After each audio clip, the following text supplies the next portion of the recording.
it's hard to it's hard to say. I mean, recruits generally have a more, I guess, kind of even keeled view on things. They don't let one singular result get to their head. I think they kind of look more at the trajectory of the program.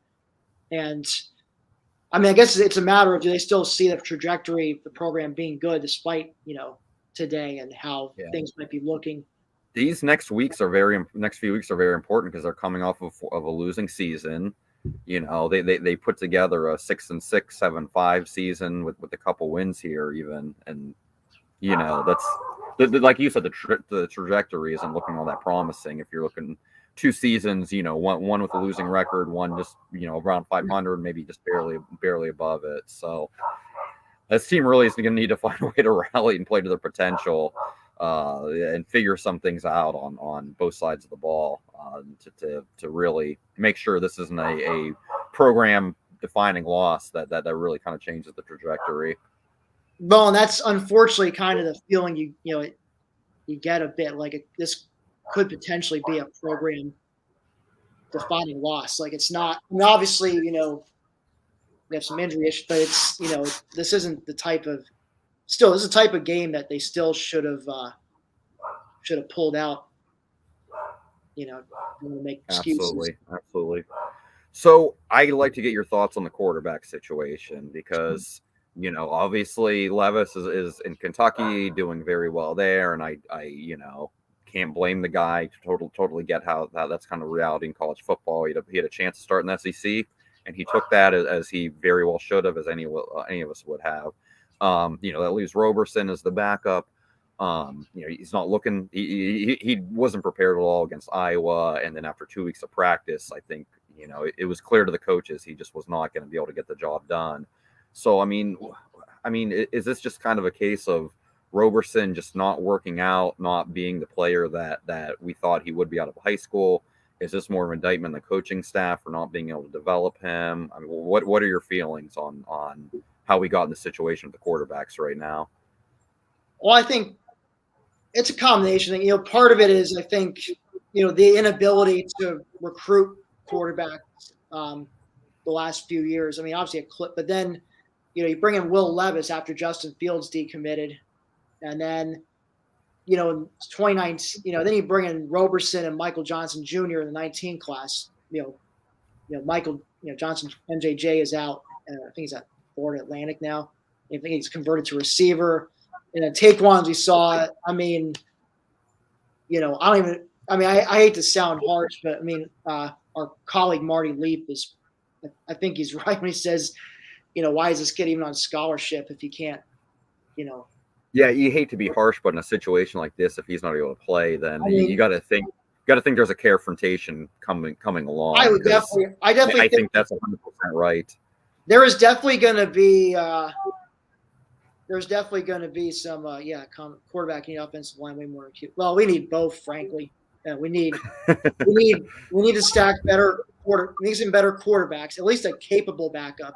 Someone where if you find yourself in a situation where your starters, not anywhere near 100%, and you don't want to risk them getting further hurt or ruining their confidence or whatever, then you don't have to play them. You can play the backup and still feel good that you could pull out the win. So, I mean, they need both. And, I mean, O-line, geez, I think that's a problem dating back to multiple coaches and coaching staffs in general. I mean, I just think it's cursed at this point. I can't figure it out because it's become a meme on BSD. What do we say every offseason? No, this is the O-line's year, This year, the offensive line should be a strength. We've been saying that, and I know I've said that myself for years and years, and I keep getting burnt, and then I look at it in paper and say, okay, this year they have to be because they have 4-star guy. You look across the line, 4-star, 4-star, 5-star, 4-star, 5-star, and you look across the line, 2 years experience, 3 years experience, 2-year starter, 3-year starter. And then we get the same results every year.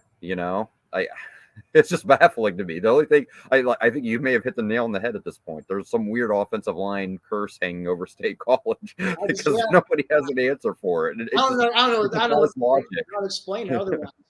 It just defies logic. It does. I don't. Yeah. I mean, a blue blood in the Big Ten that can't have a good offensive line at least once every 3-4 years, you would think. it just never happens. It makes no sense at all. Yeah, it's baffling. But yeah, I think as far as fixing the quarterback situation goes, I think I get the feeling they're gonna. I'm sure the staff is gonna be busy in the portal this offseason, grabbing a couple of bodies that are capable of throwing a football, so they don't find themselves in a situation like this again. Now that being said, if you got a back who's like Will Levis, to his credit, he felt he had starting potential somewhere at a Power Five program, and he took a chance on himself, and it's paying off for him. I mean, not saying he's lighting the world on fire, Kentucky, but he's been a capable starter for them at least. You have to wonder though. I mean, if he were still here, obviously he would have played against Iowa, might have done enough to hang on to the win. I think he starts against Illinois. I think they find a way to gut out a win. Yeah, Penn State's undefeated. But, they still pull off a win. So I mean, yeah, with Levis, and again, he wouldn't have lit the world on fire. They wouldn't have been scoring 50 points, but yeah, they definitely would have put together enough drives against Iowa to maintain that lead, and they definitely would have been able to pull this out today. I don't think it gets into overtime if Levis is your quarterback today.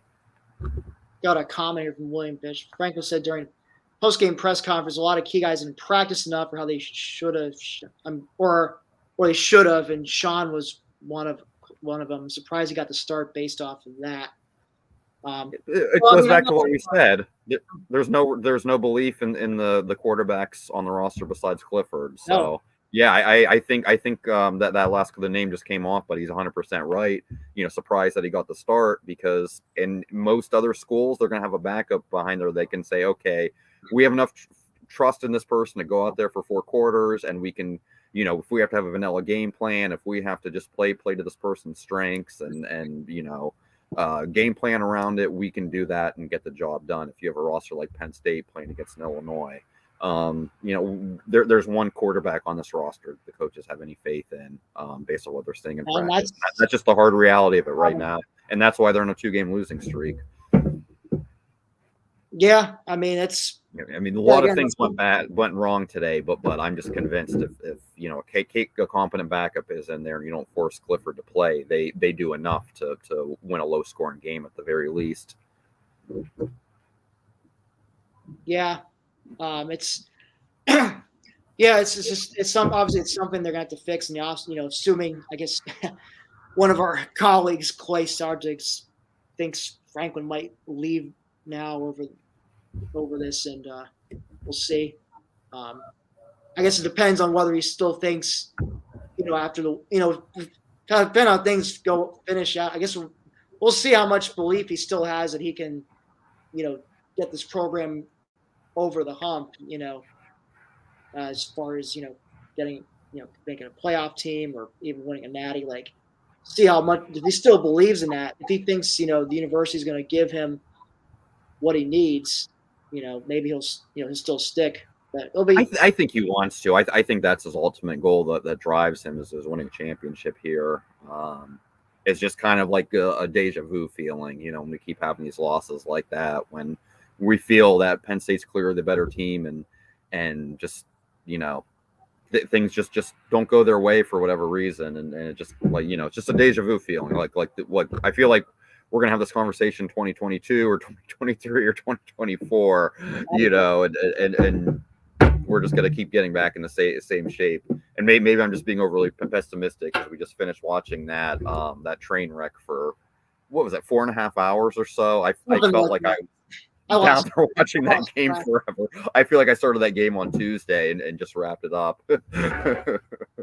Yeah, and also I think, Clay kind of ahead here in the Slack channels. Penn State's in purgatory. You fire Franklin, you're getting worse, but you're never winning a championship with James Franklin. I guess there is some truth to that, perhaps. The thing is, I go back to saying, I don't think, hypothetically, if Franklin were to leave, take the LSU or USC or whatever, any other big job that opens up, and actually decide they still want to offer him after what's happening. If he does do that, sure, he can get somebody good. I wouldn't worry about getting someone good to replace him. but are they going to? I don't think they're going to fare any better. Probably be in the same place we're at best. So I mean, yeah. I mean, what we saw today would be the equivalent of an LSU team that's ranked in the top 10 going out and losing to a terrible Vanderbilt team. So you put that thought in their mind. I don't know. Yeah, it's I guess it's gonna be. Well, I guess it'll be interesting. Final month coming up here, just to see, one, how the team finishes, and two, just what happens. Which clearly there's going to be some kind of changes going on. With personnel. Yeah, I hate to say this, but next week is looking like I don't know what percentage you would give Penn State next week. I would say less than 5. Decimal points. What's that? Are we allowed to use decimal points when giving it percentage? Yeah, sure. Yeah, I'll say like 0.00001% chance it pulls it out. So I'm slightly more optimistic, and I'll say like 3%, and by some miracle, and Clifford wakes up feeling 100% this morning, then you never know. But let's just go ahead and say next week is very, very likely a loss. So you're looking at a 3-game losing streak, and then it's just going to be crucial to see how the team bounces back from there. Yeah. There's a lot of line. There's the playoffs are out the window, the conference crown's out the window, but right now there's a lot in the lines as far as what. Once again, just those. Yeah, if you're a Penn State fan, you don't have writing or broadcast obligations. Next Saturday is a good time to just go enjoy life. It's October 3rd. Go to a Halloween party or something. Yeah, go to a Halloween party. Go to a Halloween party.